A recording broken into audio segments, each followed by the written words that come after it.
வணக்கம். இது உங்கள் சிவி ஜோன். எல்லாரும் எப்படி இருக்கீங்க? இப்போ பார்த்தீங்கன்னா பயங்கரமான சம்பவம், அப்படியே கலவர பூமியாக போயிட்டுருக்கு. ரவுண்டு 3 இதில் என்ன கொடுமைனா, இந்த அன்ஷிதா இருக்காங்க பாருங்க, எப்போ ரொம்ப ஒஸ்ட்டுப்பா.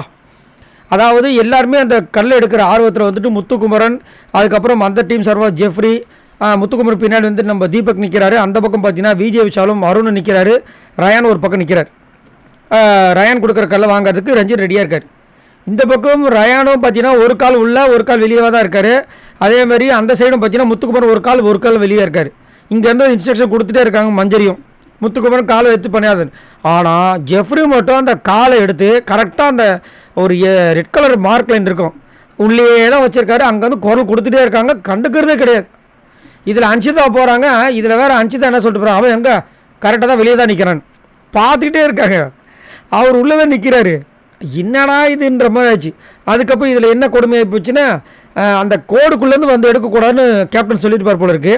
அருண் வந்து எடுத்துகிட்டு போல இருக்குது. அது ஒரு சண்டையாக வருது. ரயான் வந்து நீங்கள் நான் எடுத்த 2 கல்லை நீங்கள் வந்து பிடிங்கிட்டு போயிட்டீங்க, அது நீங்கள் கோட்டுக்குள்ளே வந்து எடுத்தீங்க, அதனால் என்கிட்ட வாங்கின கல் 2 கொடுங்க அப்படின்னு. நீ கூட தான் வந்தேன் அப்படின் போது, நான் வந்து கோட்டுக்குள்ளே வந்த கல் என்ன சொல்கிறீங்க, அதை நான் கொடுத்துட்றேன், எனக்கு 2 கொடுங்க அப்படின்னு சொல்லிட்டு அப்படியே பில்டப் ஆகுது. இதில் அருண் டப்பு என்ன பண்ணுறாரு, விஜய் விஷால் கிட்ட இவர் பேசிகிட்டு இருக்கும்போதே வந்துட்டு நீங்கள் வந்து கேப்டன் டீம்ன்றதுனால இப்படி பண்ணுறீங்களா ராயன் வந்து வாய விடும்போது அவர் வந்துட்டு இப்போ கொஞ்சம் தம் கட்டி பேசுகிற நிறுத்து, மூச்சு பிடிச்சி பேசுறதுனால நீங்கள் இன்னும் இது கிடையாதுன்ற மாதிரி சொல்லி விட்றாரு, ஒரு வார்த்தையை விட்டுறாரு. உடனே ரயான் டென்ஷன் ஆகிட்டு, இந்த மாதிரி பேசுகிறாலும் வச்சுக்காதீங்க, நான் ரெட் கார்டு வாங்கிட்டு போனாலும் பரவாயில்ல, இதுக்கப்புறம் என்னோடய கேமை பாருங்கன்னு சொல்லிட்டு அவர் டென்ஷன் ஆகி தாம் குதிக்கிறாரு. கொஞ்சம் பொறுமையாடுறா அப்படின்ற மாதிரி இப்போ ஒரு பக்கம் போயிட்டுருக்கு. திடீர்னு ஆரம்பிச்சிட்டாங்க அந்த கன்வேயர் பெல்ட்டில் திரும்ப ஓடுறாங்க. திரும்ப ஓடி போய் எடுக்கிறாங்க. அப்பா, ஆனால் ரொம்ப டஃப்புங்க டாஸ்க்கு. என்னென்னா நடுவில் வேறு நின்ன மாதிரி ஆகிடுச்சு. சரி நின்றுச்சேன்னு சொல்லிட்டு ரயானும் விஜய் விஷயம் கட்டி பிடிச்சிட்ருக்காங்க. அங்கே பார்த்தா அந்த கன்வேயர் பெல்ட்டில் ஓடிட்டு இருக்குது. இவரும் மட்டும் தனியாக 2 கல் எடுத்துகிட்டு வர்றாரு அருண். ஆனால் ரொம்ப பயங்கரமான டஃப்பு. ஆனாலும் இந்த அன்ஷிதா அப்பா டூ மச் ஆஃப் பிஹேவி. இதில் இன்னொரு அசம்பாதம் வேறு நடந்துச்சு. என்னென்னா, நம்ம அருண் வந்துட்டு இப்படி எடுக்கிறதுக்கு ஃபஸ்ட்டு வந்து ரயான் முன்னாடி வந்து எடுத்துகிட்டு இருக்காரு. அது எடுக்கும்போது டக்குன்னு வந்து இவர் முன்னாடி வந்து அருண் பிடுங்கிறதுக்கு போனார். அவரோட கை வந்து கரெக்டாக இவரோட வாயில் ஒரு அடி அடிச்சுது. மேலே வந்து பிரிஞ்சுக்கிச்சு போல இருக்குது.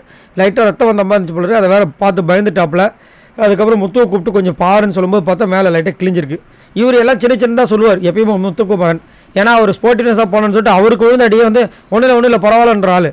இவர் என்ன ஆச்சுன்னு தெரியல, வாயை போட்டு பார்த்துட்டே இருந்தார். ஏன்னா எல்லாமே ஹீரோ, எல்லாமே சீரியலில் வரவங்க. முகத்தில் ஏதாவது பிரச்சனை ஆகிடுச்சுன்னா பிரச்சனை ஆகிடலாம் அவங்களுக்கு. அதனால் ரொம்ப பதட்டமாக இருக்காங்க. ஆனால் கொஞ்சம் அப்படியே போயிட்டுருக்கு. இதில் ஆனால் ரொம்ப அட்டூழியம் பண்ணுறது பார்த்தீங்கன்னா, இந்த ஜெஃப்ரி வந்து ரொம்ப ஓவர் அட்டூழியம். அந்த கோட்டுக்கு வந்துட்டு உள்ளே நிற்கிறது, 2 காலில் நிற்கிறது, எல்லாமே நிற்கிறாங்க. அவங்க சொன்னவொடனே ஏன்னா எடுக்கிற மும்முரத்தை ஒரு கால் வைக்கிறாங்க, சொன்ன அடுத்த நிமிஷமே அந்த கோட்டுக்கு பின்னாடி வந்துடுறாங்க. ஆனால் இந்த ஜெஃப்ரி வரதும் கிடையாது, அவங்க டீமில் யாரும் சொல்கிறதும் கிடையாது. பவித்ரா சொன்னாங்க, ஜெஃப்ரி நீ உள்ளே நிற்கிறேன்னு சொல்லிகிட்டே இருந்தாங்க. எங்கே ஜெஃப்ரி பவித்ராவோட சொல்ல கேட்க போகிறாரு. அன்ஷிதா தான் அங்கே நிற்கலன்னு சொல்லிட்டாங்க. அப்புறம் முடிஞ்சு போச்சு. சரி, நீங்கள் உங்களோட கருத்தை சொல்லுங்கள். இந்த கேமை பொறுத்த வரைக்கும் என்னை கேட்டிங்கன்னா கண்டிப்பாக ஜெஃப்ரியோட கேம் ரொம்ப ஒஸ்ட்டாக போயிட்டுருக்கு. அதே மாதிரி அருண் வந்துட்டு நான் ரொம்ப நல்லவன் சொல்லிட்டு போயிட்டு அடுத்தவங்ககிட்ட பிடுங்குற கேம் தான் வச்சுருக்காரு. ஏன் உள்ளேருந்து வர பிரிக்ஸை வந்து எடுத்துகிட்டு போனால் அதை வந்து எடுக்காமல் வந்து யார் எடுக்கிறாங்க அவங்ககிட்ட பிடிங்கிட்டு போகிறதையே கேமாக வச்சுட்ருக்காரு. என்னத்தை பண்ண உங்களோட கமெண்ட்ஸை சொல்லுங்கள். பாய் நண்பர்களே.